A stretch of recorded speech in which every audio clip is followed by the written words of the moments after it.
নমস্কার বন্ধুরা, FM cooking ব্লগে আপনাদের সবাইকে স্বাগত। আজকে আমি কাঁচা আলু আর সুজি দিয়ে একদম একটা অন্যরকম ইউনিক নাস্তা তৈরি করেছি, যেটা আপনারা ব্রেকফাস্ট বা ডিনারে খেতে পারেন। আর তেল ব্যবহার করেছি একদম সামান্য, তাই খাবারটা খুবই হেলদি। সম্পূর্ণ ভিডিওটি দেখার অনুরোধ রইল, আশা করছি ভালো লাগবে।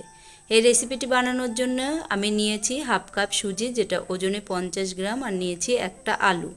এই আলু আর সুজি দিয়েই আজকে আমি রেসিপিটি তৈরি করব। এবার আলুটা প্রথমে আমি ছুলে নিচ্ছি, খোসা ছাড়িয়ে নেব, ছাড়িয়ে কেটে ভালো করে ধুয়ে নেব। দেখুন এইভাবে আমি খোসা ছাড়িয়ে নিচ্ছি, এবার ধুয়ে কেটে নেব। আলুটা ছাড়িয়ে নেওয়ার পরে ধুয়ে নিয়েছি, আবার কেটে ভালো করে ধুয়ে নিয়ে এসেছি। দেখুন পরিষ্কার করে ধুয়ে নিয়েছি।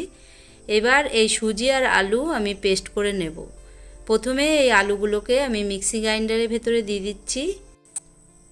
বন্ধুরা, আলুগুলো একটু ছোট ছোট করে কেটে নিতে হবে, না হলে পেস্ট করা যাবে না। দেখুন আমি এরকম ছোট ছোট করে কেটে নিয়েছি। এবার সুজিটাও এর ভেতরে দিয়ে দিলাম। এবার যে কাপে করে আমি সুজি নিয়েছিলাম সেই কাপেরই 1 কাপ জল নিয়ে নিচ্ছি। দেখুন জল দিয়ে দিলাম, পুরো কাপ আমি দিইনি, হাফ কাপ জল দিয়ে দিয়েছি। এইবার আমি ঢাকনা বন্ধ করে পেস্ট করে নিচ্ছি। দেখুন পেস্ট করা হয়ে গেছে। এবার আমি একটা থালাতে ঢেলে নেব। সম্পূর্ণ ব্যাটার এই আমি থালাতে ঢেলে নিয়েছি। বন্ধুরা, বেশি জল ব্যবহার করা যাবে না, তাহলে ব্যাটারটা পাতলা হয়ে গেলে অসুবিধা হবে। দেখুন এবার দিয়ে দিলাম স্বাদ মতো লবণ, হলুদ আর কালো জিরে। আপনারা এখানে সাদা জিরেও দিতে পারেন, আবার সাদা তিল দিতে পারেন, জোয়ানও দিতে পারেন। আপনাদের খুশি মতো মশলা এখানে ব্যবহার করতে পারেন। এবার দেখুন সব কিছু মিশিয়ে নিয়েছি। এবার নিয়েছি আমি 1 কাপ ময়দা। ময়দাটা ওজনে 150 গ্রাম। আমি অল্প অল্প করে দিয়ে মাখতে থাকবো, তারপরে আপনাদের বলে দেব যে কতটা ময়দা লেগেছে। ময়দা, আটা যে কোনো একটা কিছু ব্যবহার করতে পারেন। আপনারা এখানে শুধু আটা দিয়েও করতে পারেন, আবার আটা ময়দা মিশিয়েও করতে পারেন। দেখুন এইভাবে অল্প অল্প করে ময়দা দিয়ে আমি ডোটাকে মেখে নেব। রুটি যেমন করে সেরকম ডো আমি মেখে নিচ্ছি। বন্ধুরা, 1 কাপ ময়দা সম্পূর্ণ আমি দিয়ে দিয়েছি। 150 গ্রাম ওজনে ছিল, কিন্তু এখনও ডোটা একটু নরম আছে, আর একটু ময়দা লাগবে। আমি এখানে দিয়ে দিচ্ছি গমের আটা, যেটা দিয়ে রুটি করা হয়, সেই আটা আমি অল্প একটু দিয়ে দিলাম। দিয়ে আবারও ভালো করে মেখে নেব, একটু নরম ভাব যাতে না থাকে সেরকম একটা ডো আমি তৈরি করে নিচ্ছি। দেখুন এইভাবে ভালো করে আমি ডোটা মেখে নেব। দেখুন মাখা হয়ে গেছে, এরকম একটু নরম নরমই হবে। এবার আমি ঢেকে 10 মিনিটের জন্য রেস্টে রেখে দিলাম। বন্ধুরা, 10 মিনিট হয়ে গেছে। এবার আমি ঢাকনাটা তুলে নিয়েছি। দেখুন ডোটা আরও কত সফট হয়ে গেছে। এবার আমি ভালো করে এভাবে মেখে নিচ্ছি।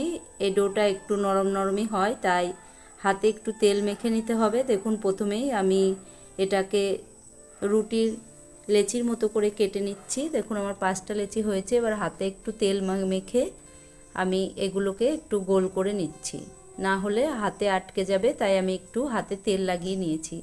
দেখুন এইভাবে আমি লেচিগুলো করে নিচ্ছি। আমার দেখুন 5টা লেচি করা হয়ে গেল।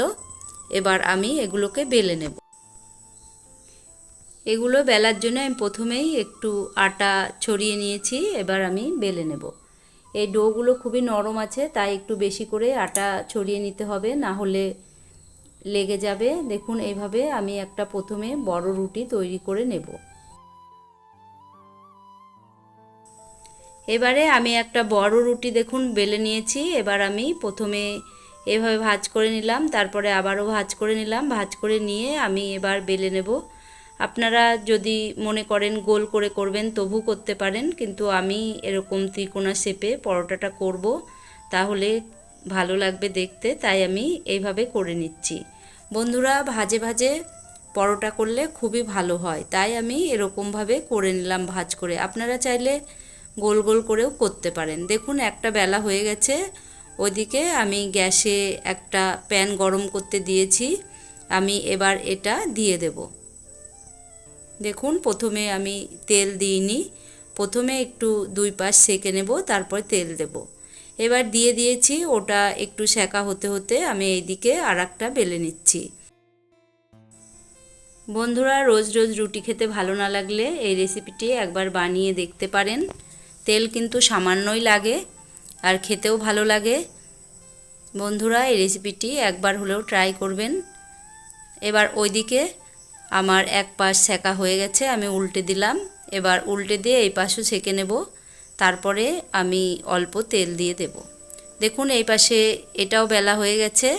এবার এটাও আমি ওইভাবেই ভাজ করে নিচ্ছি। ওইভাবে ভাজ করে নিয়ে আবারও আমি এরকমভাবে বেলে নেব। দেখুন এটাও আমার বেলা হয়ে গেল। এবার ওইদিকে যে পরোটাটা আমি ভাজতে দিয়েছি ওটাকে এবার আমি অল্প তেল দিয়ে দেব। দেখুন দুই পাশে সেঁকা হয়ে গেছে। এবার আমি হাফ চামচ মতো তেল দিয়ে এইভাবে একটু ছড়িয়ে দেব। দেখুন আমি খুবই সামান্য তেল ব্যবহার করেছি। এইভাবেই আমি পরোটাগুলো করে নেব। দেখুন এইভাবে আমি দুই সাইড সেঁকে নিচ্ছি।